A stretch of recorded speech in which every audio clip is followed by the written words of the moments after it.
வணக்கம் சார். வணக்கம் சார். இன்றைய அரசியல் கள நிலவரத்தில் பார்த்தீங்கன்னா தாவேகா இதுதான் பரபரப்பாக பேசும் பொருளாக இன்றைய அரசியலும் தமிழகத்தில் மட்டும் இல்லை, தமிழகம். ஆமாம், இந்தியா பூரா இன்னைக்கு மிகப்பெரிய ஒரு பேச்சு என்னன்னா தாவேகா மாநாட்டில் நடந்த துயர சம்பவம், கரூர் சம்பவம் தான்.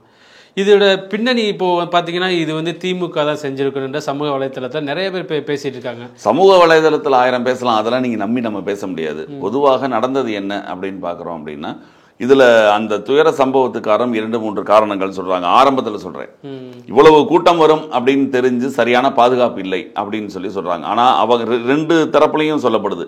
அவங்க வந்து 10,000 பேர் தான் வருவேன்னு சொன்னாங்க. 27,000 பேர் 30,000 பேர் கிட்ட எண்ணிக்கை விட அதிகமா வந்தது. ஏன் அப்படின்னா இவங்க அங்க மட்டும் ஆட்கள் வரல, கரூரை சுத்தி உள்ள கிராமங்கள்ல இருந்துலாம் வந்திருக்காங்க.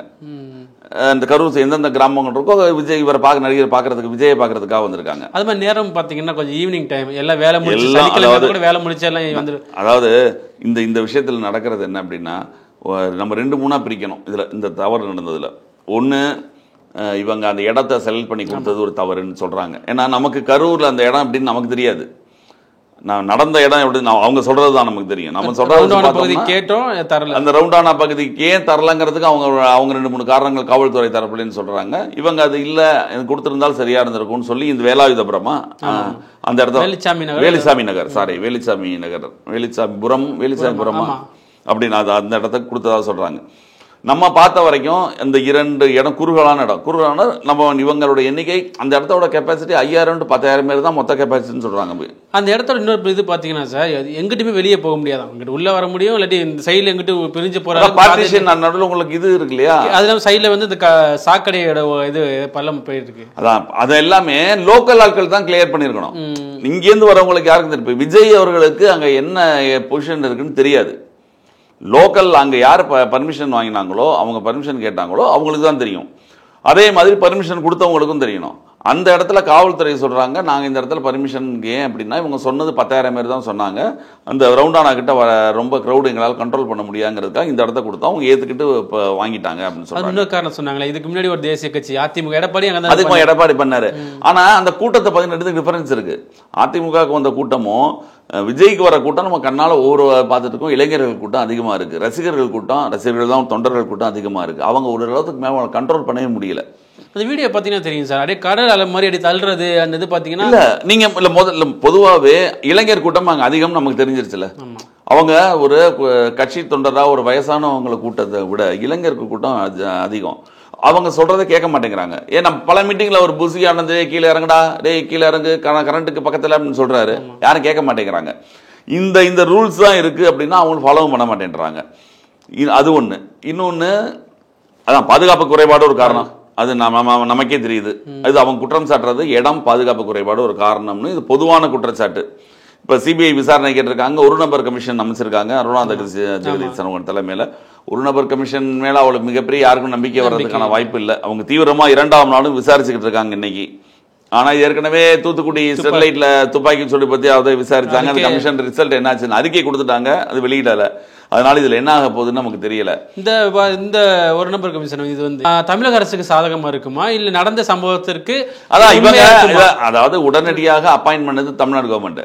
அதனால இவங்க எதிர்கட்சிகள் என்ன சொல்றாங்கன்னா, அது ஒரு நபரை சார்ந்துதான் இருக்கும் அந்த அவங்களுடைய அறிக்கை. அதனால சிபிஐ விசாரணை கேட்கறாங்க. தாவேக்கால இருந்து இப்போ வந்து மனித உரிமை கமிஷன் விசாரிக்கணும் அப்படின்னு சொல்லிட்டு மதுரையில் கோர்ட்லையும் போட்டிருக்காங்க, மதுரையிலையும் போட்டிருக்காங்க. இன்னைக்கு தான் தெரியும், இன்னைக்கு தான் இந்த கேஸ் வருது போல் இருக்கு. இதெல்லாம் ஒரு பக்கம். இதுல 2-3 விஷயங்கள் இருக்கு. ஒன்று காவல்துறை தரப்பு, இன்னொன்று பெண்கள் குழந்தைகளை அவங்க கூட்டிட்டு வந்து. எதற்காக குழந்தைகளை கூட்டிட்டு வரணும் ஒரு கட்சி மீட்டிங்க்கு? ஒரு நடிகர் அவரை பார்க்கறதுக்குன்னு வரீங்க, அவ்வளவு கிரௌட் இருக்குன்னு தெரியுது, நமக்கே தெரியுது. இல்ல அவரும் அறிக்கை வெளியிட்டு இருந்தாரு, அவரே சொல்லியிருந்தாரு குழந்தைகளை கூட்டு வராதீங்கன்னு சொல்லியிருக்காங்க. மீண்டும் மீண்டும் குழந்தைகளை கூட்டிட்டு இவ்வளவு கிரௌடுக்குள்ள ஏன் போறீங்கன்னு ஒரு கேள்வி இருக்குல்ல. அது ஒரு முக்கியமான கேள்வி. அது யாரும் இப்ப நம்ம பேசல, யாரும் பொதுவா பேசல. ஆனால் அது குழந்தை பெண்களும்.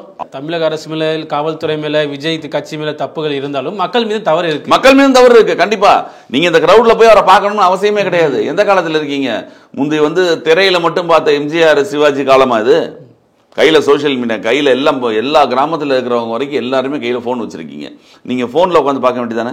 எதுக்காக நீங்கள் வந்து உங்களை அவ்வளோ அடிதடியில் விஜய் கேட்டு வர சொன்னாரா? வர வேண்டான்னு சொன்னார்.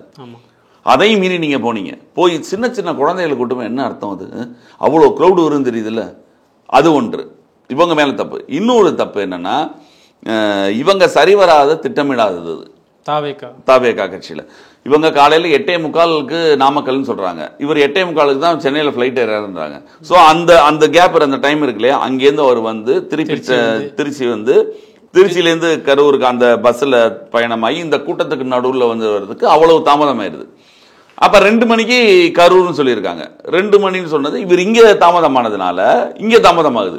எப்படி திருச்சியில் தாமதமாகி அரியலூர் முடிச்சுட்டு பெரம்பலூர் போகும்போது எவ்வளோ மிட் நைட் ஆகி போய் சிக்கலாச்சோ அதே சிக்கல் இங்கேயும்.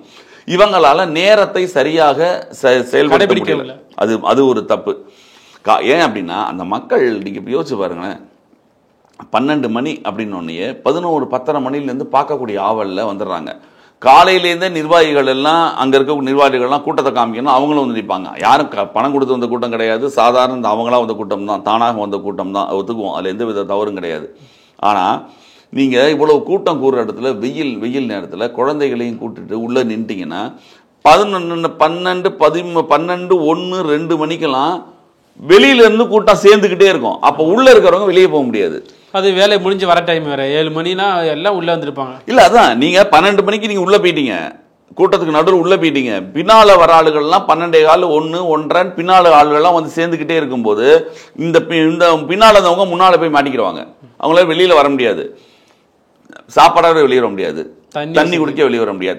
தண்ணி பாட்டில் எவ்வளவு தாங்கும்னு நினைக்கிறீங்க? ஒரு தண்ணி பாட்டில் வச்சிருந்தா கூட எவ்வளவு தாங்கும்? பக்கத்துல வெளில வர முடியாது. வெயில் நீங்க இயற்கை பாதைக்கு எங்க வெளில போக முடியாது. நீங்க பக்கத்துல பாத்ரூம் கிடையாது. இது வந்து ஒரு மாநாடா இருந்தது அப்படின்னா அங்க எல்லா ஸ்டாலும் வச்சிருப்போம், அங்க சைடுல இது வச்சிருப்பாங்க, தண்ணி எல்லாம் வச்சிருந்தாங்க. இவங்களே வச்சிருந்தாங்களே, விக்கிரவாண்டியிலையும் வச்சிருந்தாங்க, மதுரை மாநாட்டிலையும் வச்சிருந்தாங்க, தாவேகா விஜய் மாநாட்டிலையும் வச்சிருந்தாங்க. அது மாதிரி இது ஆர்கனைஸான ஒரு இடம் கிடையாதுல்ல. இது நீங்க வந்து கிராசிங், நீங்க கிராஸ் பண்ண இடத்துல மக்கள் கூறுற இடத்துல நீங்க போறீங்க, அங்க நீங்க கூப்பிட்ட இடத்துக்கு மக்கள் வந்தாங்க. அப்ப நீங்க உதவிகள், நீங்க வந்து வசதிகள் செய்யலாம், இங்க அப்படி செய்ய முடியாது. அதே மாதிரி பஸ் வந்து கரூர் வெளியில இருந்து வரும்போதே பைபாஸ் வரும்போது அங்கிருந்து ஒரு கிரௌட கூட்டிட்டு தான் அப்படியே வந்தாரு. கூட்டிட்டு வர்றதுல இதெல்லாம் கிடையாது. அந்த பசங்க 2 பக்கமும் அந்த லாரியில ஒரு பையன் அடிபட்ட மாதிரி வீடியோ எல்லாம் வந்தது பாத்தீங்களா? வேணாம் தான் சொல்றாங்க, பின்னாலே வராங்க, இவங்களை அடக்க முடியல. அந்த கிரௌட வந்து இந்த கிரௌட ஒண்ணு சேருது, எல்லாம் மொத்தம் சேரும்போது அவ்வளவு கிரௌட் வந்து வெளியில போக முடியாத நிலைமை வருது. அப்ப அந்த இடத்துல ரொம்ப நெருக்கம், நம்மளே கண்முன்னா அவ்வளவு நெருக்கம். 12 மணிலேருந்து 7 மணி தாமதமாக ஆக ஆக கூட்டம் சேர இவர் வந்த உடனே இரவு நேரம் ஆயிடுது. இரவு நேரம் ஆயிடுது. அதுல ஒரு பிரச்சனை இருக்கு. இபி வந்து கரண்ட் கட் பண்ணதை இவங்க சொல்றாங்க. இபில இருந்து என்ன சொல்றாங்க, நாங்க கரண்ட் கட் பண்ணவே இல்லை. அந்த கட்டானது என்ன கட்டுறன்னா ஜெனரேட்டர் மூலமா இவங்க வச்சிருந்தாங்க, பிளக்ஸுக்கு வச்சிருந்தாங்களே அந்த லைட்டு, அதைத்தான் கட் பண்ணாங்க அப்படின்னு சொல்றாங்க. ஸ்ட்ரீட் லைட்லாம் ஆஃப் ஆயிருந்துச்சு. இல்ல அது கடைகள்லாம் லைட் எரியுதுன்னு அவங்க சொல்றாங்க. அது எல்லாமே விசாரணை தான் உங்களுக்கு தெரியும். நீ விசாரணை வந்தால்தான் இது அவங்க சொல்ற திட்டமிட்ட சதி இப்படிலாம் சொல்ற சதின்னு சொல்றாங்க. சோசியல் மீடியால பல்வேறு பேச்சுக்கள்லாம் வருது, எல்லாமே இந்த விசாரணையில் தெரிய வரும். ஆனால் நம்ம கண்ணில் இருந்து பார்க்கும் பொழுது இந்த கிரௌடு அதிகமான கிரௌடு, அந்த கிரௌடு விலக முடியாத கிரௌடு, அவ்வளவு பெரிய பஸ். அந்த பஸ் நகர நகர நகர உங்களுக்கு அந்த கிரௌடு ஃபுல்லா 2 பக்கம் பிரியுது. அப்ப ஜன நெருக்கம். அதே மாதிரி இந்த ஆம்புலன்ஸ் உள்ள வரும்போது இன்னும் கொஞ்சம் சம்பவம் நடக்குது. இது ஒரு ஆம்புலன்ஸ், அது ஒரு குற்றச்சாட்டு இருக்கு. அந்த ஆம்புலன்ஸ் என்ன ஆம்புலன்ஸ் இப்ப வரைக்கும் விசாரணையில தான் தெரிய வரும். 2 விஷயம் சொல்றாங்க. மயக்க மாட்டேன் உங்களை கூப்பிடுறதுக்குன்னு சொல்றாங்க. ஆனா விஜய் பேசும்பொழுதே உங்களுக்கு ஆம்புலன்ஸ் வருது. இவர் கேட்கிறாரு, போறீங்களா சார் அப்படின்னு கேட்கிறாரு. நம்ம கட்சி கொடி கட்டிருக்குப்பா அப்படின்னு சொல்றாரு. அப்போ அந்த இடத்துக்கு ஆம்புலன்ஸ் வந்ததுன்னு ஒரு கேள்வி இருக்கு. அந்த ஆம்புலன்ஸ் என்ன, இது எல்லாமே விசாரணையில தான் தெரியணும். இது ஒரு நபர் கமிஷன் விசாரணையில தெரியுதோ இல்லையோ, ஒருவேளை இவர்கள் இவங்க சிபிஐ விசாரணை ஒருவேளை கேட்டிருக்காங்க. இது கேட்டு நடந்தால், மாநில அரசு சிபிஐ விசாரணைக்கு அனுமதித்தால் அனுபவிப்பாங்களான்னு தெரியல. ஆனா பிரச்சனை முற்றுச்சுன்னா அனுபவிச்சுதான் தெரியணும். எப்படி நீங்க இவர் அஜித்குமார் கேஸை எப்படி சிபிஐ ஒப்படைக்கிறதுக்கு வந்தாங்களோ அது மாதிரி பிரச்சனை அதிகமானால் ஒப்படைத்துதான் தீர வேண்டிய கட்டாயம் வரும். அதனால சிபிஐ வசம் போனாலும் பிரச்சனை கிடையாது. சிபிஐ வசம் போனா தான் அதோட விளக்கம், உண்மைகள் வெளியே வரும், கண்டிப்பா வெளியே வரும். அப்ப யார் தவறு செஞ்சான்னு தெரிஞ்சிடும். இதெல்லாமே அந்த மயக்கம் போட்டு கீழே விழுந்த வரைக்கும். அதுக்கப்புறம் ஒரு பாட்டு இருக்கு பாருங்க, அது தாவேகாவோட பாட்டு. திமுகல இருந்து ஆள் வராங்க, எல்லாம் குற்றச்சாட்டு சொல்றாங்க, திமுகல இருந்து வராங்க, ஒரே சரியான நேரத்துக்கு வந்தாங்க அப்படின்னு சொல்றாரு. அதுக்கு விளக்கமும் சொல்றாங்க. கரூருங்கிற சின்ன ஏரியா, இவன் நடந்ததுலேருந்து ஒரு 1.5-2 கிலோமீட்டர்ல தான் அறிவாலயம், அங்கே அறிவாலயம் இருக்கு, அங்கே கட்சி மீட்டிங்ல இருந்தாரு, தகவல் சொன்னோன்னு வந்துட்டாரு அப்படின்னு சொல்றாங்க. சரி, அது வந்துட்டாரு. ராத்திரி சிஎம் வந்தாரு. இது அரசாங்கம் சம்பந்தப்பட்ட கடமை. அங்க இருக்க அதுல இன்னொரு கேள்வி இருக்கு. செந்தில் பாலாஜியோட பேரோட்டப்பட்ட தண்ணீர் பாட்டில், குடிக்க தண்ணீர் பாட்டில் யார் பேர் ஓட்டுனா என்ன? விளம்பரமா இருக்கட்டும், உயிர் காப்பாத்தினா போதும். அது விளம்பரமா இருந்தா நமக்கு என்ன? அது விளம்பரமாவே இருக்கட்டும். காப்பாத்த பேர வேண்டியது உயிர் தானே. அது விளம்பரமா இருந்தா அந்த செந்தில் பாலாஜி பேர போட்டு ஆம்புலன்ஸ் வந்துட்டு போட்டு நமக்கு தூக்குறதுக்கு ஒரு ஆம்புலன்ஸ் வேணும். எந்த ஆம்புலன்ஸா இருந்தா என்ன? அது எப்படி சரியான நேரத்துக்கு வந்து லோக்கல்ல தானங்க இருக்கு, அதெல்லாம் வந்துடலாம். ஆனா இந்த இது பிரச்சாரம் ஆரம்பிக்க முன்னாடியே பாத்தீங்கன்னா ஒரு வீடியோல ஒரு ஆம்புலன்ஸை வாட்டர் பாட்டிலாம் கொண்டு போறாங்க. அது போலீஸ் வந்து இன்னும் ஆம்புலன்ஸை வாட்டர் பாட்டிலாம் கொண்டு போற நீ இல்ல அது ஒரு கொண்டு போக கூடாதுன்னு அதை தடுத்து நிறுத்தாங்க. எப்படின்னா ஆரம்பிக்கும் போது இது எல்லாமே இப்போ உங்களுக்கு விசாரணையில் தெரிஞ்சிடும். இது எல்லாமே விசாரணை, சிபிஐ விசாரணை வந்தால் தெரிஞ்சுவிடும். இல்லை இந்த ஒரு நபர் கமிஷன் விசாரணை என்னென்ன சொல்றாங்கன்ற 2வது நாள் இருக்குல்ல, என்னென்ன விசாரிக்கிறாங்க அப்படின்றத பார்க்கணும். ஏன்னா முந்தி மாதிரி எதையும் மறைக்க முடியாது. சோசியல் மீடியா நிறைய வளர்ந்துருச்சு. எதிர்த்தாப்புல இருக்கு, எதிர்த்தரப்பு ஆட்கள் ஃபுல்லாக பார்த்துட்டு இருக்காங்க. அண்ணாமலை ஒரு குற்றச்சாட்டு சொல்றாரு, இபிஎஸ் ஒரு குற்றச்சாட்டு சொல்றாரு. மக்கள் கூட்டமாக நடந்த சம்பவத்தை அவ்வளவு பேர் பார்த்துருக்காங்க. எல்லாமே தெரியும், எல்லாருக்கும் தெரியும் இல்லையா? அந்த விசாரணையில தெரிஞ்சிடும். இது ஒரு பக்கம். இந்த சம்பவம் நடந்ததுக்கு பின்பு தாவேகா கட்சியினர் எங்க போனாங்க? அந்த நேரத்தில் சம்பவம் நடந்துருச்சு, கீழே விழுந்துட்டாங்க. கூடின கிரௌடு பூரா, அதாவது நான் மொத்தமே தாவேகாரங்க கூடினாங்க சொல்லல, நிறைய பேர் இந்த ஆர்வத்தில் நடிகரை பார்க்க, விஜயர் நடிகரா பார்க்கறதுக்கு பல பேர் வந்திருப்பாங்கல்ல. மற்ற கட்சியில இல்ல, காமனா ஒரு ஆடியன்ஸ் வந்திருப்பாங்கல்ல. அந்த கல்வீச்சு செருப்பு வீச்சுல மற்ற கட்சியில இருப்பாங்க கண்டிப்பா, அதெல்லாம் இருக்கும், வந்திருப்பாங்க. அந்த கிரௌட் எல்லாம் இருந்துச்சு இல்லையா? இப்போ இவங்களெல்லாம் விட்டுருங்க, இதெல்லாம் வந்துட்டாங்க. இவங்க இங்க இருக்க தாவேகாரங்க, அங்க இருக்கிற விஜயோட ரசிகர்கள் பார்க்க யாரை பார்க்க வந்தாங்க? விஜயை பார்க்க வந்தாங்க. இந்த பிரச்சனை நடந்துருச்சு. நடந்த உடனே கண்டிப்பாக போலீஸ் அறிவுறுத்தல் கூட இருந்திருக்கலாம். அவங்க பாதுகாவலர்கள் அறிவுறுத்தல், ஒய் பிரிவில் இருக்காரு, பிரச்சனைகள் இருக்கக்கூடாது. ஏன்னா அப்படின்னா இவரை பார்க்க வந்த கூட்டம் தான் இடிச்சு ஒண்ணுலாம் போனது, கீழே விழுந்தது. இவர் அந்த இடத்துல இருந்தால் இன்னும் பிரச்சனை வரும்ட்டு அவரை கூட்டு போயிருக்கலாம். இது இயற்கை.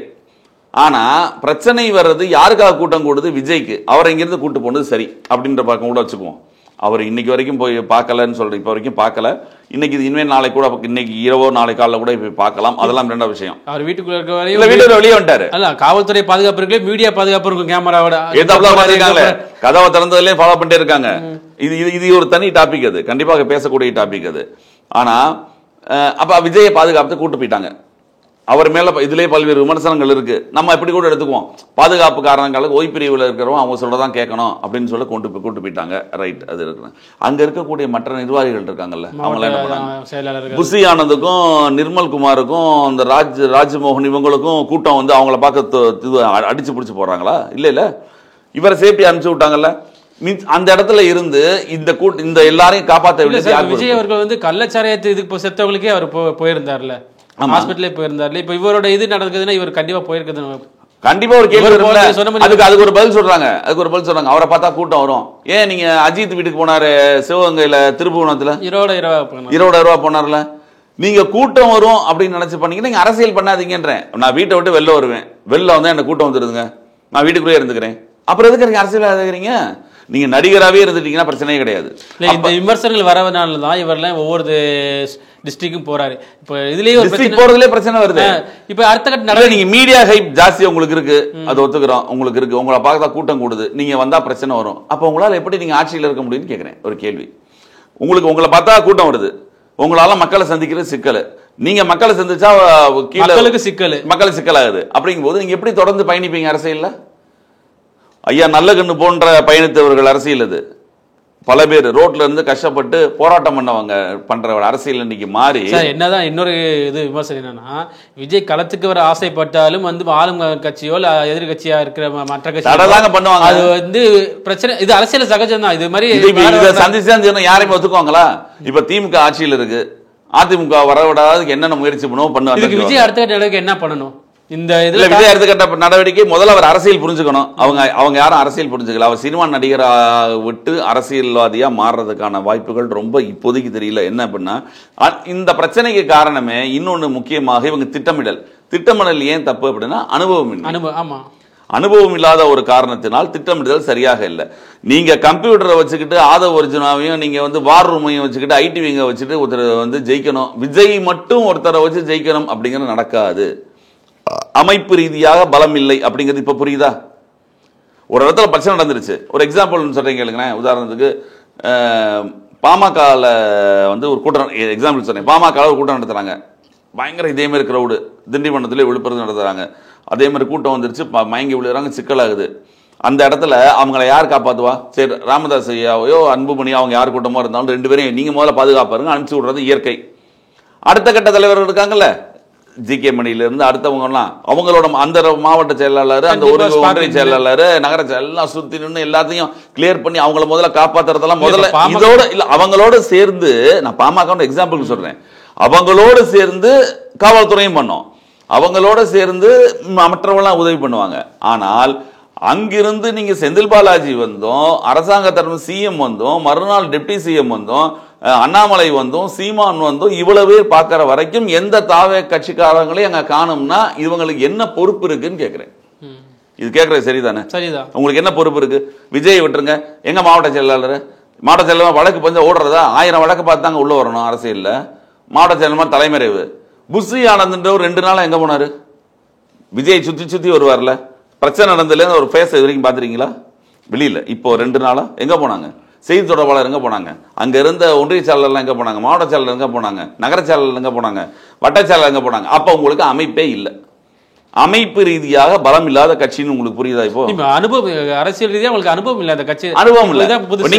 நீங்க முதல்ல அப்பாயின்மெண்ட் தான் அடுத்து பண்ணணும். நீங்க ஒரு இடத்துக்கு நீங்க வரீங்கன்னா இதெல்லாம் நீங்க ஆர்கனைஸ் பண்ணி உங்களுக்கு ஒரு இடம் ஆல் செட்டப் இருந்தா தான் நீங்க வரணும். இப்போ நீங்க போலீஸை மட்டும் நம்பி வரக்கூடாது. இப்ப நீங்க குற்றச்சாட்டு என்னன்னா, தாவேகா மற்ற கட்சியினர் திமுக சைடு காவல்துறை சில தப்பு இருந்தாலும் தாவேகா அந்த இடத்துல களத்துல இருந்து நீங்க செயல்பட்டு பண்ணிருக்கணும்னு சொல்றேன். நானு உங்களை தானங்க பார்க்க வந்தோம், உங்க தலைவரை தானங்க பார்க்க வந்திருக்கான். கீழே விழுந்தது யாரு? உங்க தலைவரை பார்க்க வந்தவன். யாரு காப்பாத்தணும்? அந்த இடத்துல உங்களை அவன் ஏய் நீ தான் என்ன தள்ளி விட்டு நடிக்க போறானா? இல்ல, தலைவரை பார்க்க வராட்டி அசம்பவம் நடந்தா கூட நீங்க தான் அந்த இடத்துல பொறுப்பு. நீங்க தானே பொறுப்பு. யாரு? அந்த கட்சிக்காரங்க தான் பொறுப்பு. நீங்க வெறும் காவல்துறையை நம்பி ஒரு அரசியல் கட்சி நடத்த முடியாது, மீட்டிங்கையோ பொதுக்கூட்டம் நடத்த முடியாது. தன்னுடைய தொண்டர்களுடைய பலம் வேணும், அதற்குரிய தொண்டர்கள் நிர்வாகிகள் வேணும். இந்த சைடு இப்படி பார்த்துருக்கலாம். இப்போ புசி ஆனந்தோ, ராஜ்மோகனோ, இந்த நிர்மல்குமாரோ, ஆதவர்ஜனவோ விஜய் அனுப்பிச்சு வச்சுட்டு இவங்க களத்துல இருந்தாங்கன்னா இவங்க கட்சிக்கு சொல்றேன். நீங்க அவரோட சேர்ந்து கார்ல நீங்க ஏறி போயிட்டீங்களா? யாரையுமே காணுமே. இந்த இடத்துல இருந்தாங்கன்னா அந்த கட்சிக்கு இன்னும் நல்ல பேர் கிடைக்க வாய்ப்பு. அந்த கீழே விழுந்த தொண்டனுக்கு, மயங்கின தொண்டனுக்கு ஒரு நம்பிக்கை வருங்க, கட்சிக்காரன் கூட இருக்கான்ட்டு. அங்கேயும் திமுக காரங்க வந்து வேலை பார்க்குறாங்க. திமுக காரங்க இதில் அரசியல் பண்றாங்க, நான் இல்லைன்னு சொல்லவே இல்லை. திமுக அரசியல் பண்ணுது, அரசியல் தான் பண்ணும். நீங்க அதை இல்லைன்னு மறுக்கவே முடியாது. அல்வா சாப்பிட்ட மாதிரி ஒரு விஷயம் கிடைச்சிருக்கணும்னு வச்சுக்கோங்களேன். அவங்களுக்கு நம்ம துயர சம்பவம் எப்படான்னு எதிர்பார்ப்பாங்க, துயர சம்பவம். ஆனா எல்லா அரசியல்வாதிகளும் எல்லா விஷயத்தையும் தனதாக்கிவிட பார்ப்பாங்க. இதுல நீங்க நீதி நேர்மை எல்லாம் இங்க பார்க்க முடியாது. இங்க நமக்கு அந்த விஷயம் நடந்து போச்சு, அவங்களை கிளியர் பண்ணணும். அது ஒரே விஷயம் தான். விளம்பரத்துக்கு பண்றாங்களா, தான் பேரை வச்சு ஸ்டிக்கர் ஓட்டினாங்களா, நமக்கு அவசியம் இல்லை. ஒருத்தன் கீழே விழுந்து கிடக்கான், தவிக்கிறது வாய்க்கு தண்ணியை ஊற்றணும். தண்ணி ஊற்ற இடத்துல நீ ஏன் தண்ணி ஊற்றின விளம்பரமானு கேட்க முடியாது. நீ விளம்பரமாக இருந்துட்டு போட்டோம், அவன் புடைக்கிறது தானே பெருசு. அப்படிங்கும்போது இங்கே இருக்கக்கூடிய தாவாக்க நிர்வாகிகள் ஏன் வரலன்னா அவங்களுக்கு அனுபவம் இல்லை. நீங்க அடிப்படையில் ஆட்கள் இல்லாமல் நீங்க இந்த மாதிரி ரோட் ஷோ வர்றதே தப்புங்கிறேன். அதுவே தப்பு. நீங்க முதல்ல கிளியர் பண்ணணும், கடைசி மட்டும் வரைக்கும் ஆள் ரோட் ஷோவே வைக்க கூடாதுன்னு சொல்லியிருக்காங்க. ரோட் ஷோ அப்படி இல்லை, சும்மா ஒரு எக்ஸாம்பிள் சொல்றேன். இது மக்களை சந்திக்க வரேன்னு சொல்றாரு இல்லையா. நீங்க அடிப்படை ஆட்கள் அமைப்பு ரீதியாக பலம் இல்லைன்னா ஒருத்தர் வந்து காவல்துறையை மட்டும் நம்பி நான் வர முடியாது. வெறும் காவல்துறையை நம்பி மட்டும் நீ இவ்வளவு பெரிய நீங்க ஸ்டார், உங்களை பார்க்க தன்னை கூட்டம் கூடுது அப்படின்னா உங்க கட்சிக்காரங்கள் மக்களுக்கு முதல்ல பாதுகாப்பா இருக்கிறாங்கன்னு பாருங்க. உங்க கட்சிக்காரனே ஸ்பாட்ல இல்லைன்னா நீ யாரை நம்பி போவீங்க? காவல்துறை மட்டும் நம்பி போவீங்களா? இப்ப அடுத்த இடத்துக்கு போறீங்க, ஒவ்வொரு இடத்துல காவல்துறை மட்டும் தான் உங்களுக்கு. ஒரு 50,000 பேர் கூறுறான்னா 1000 போலீஸ் போடுவோம். 1000 போலீஸ் 50,000 பேர் கண்ட்ரோல் பண்ண முடியுமா? பொறுத்திருந்து பார்ப்போம் சார், என்ன நடந்துச்சு, என்ன உண்மைகள் அப்படின்னு வெளியே வரும். பொறுத்திருந்து பார்ப்போம்.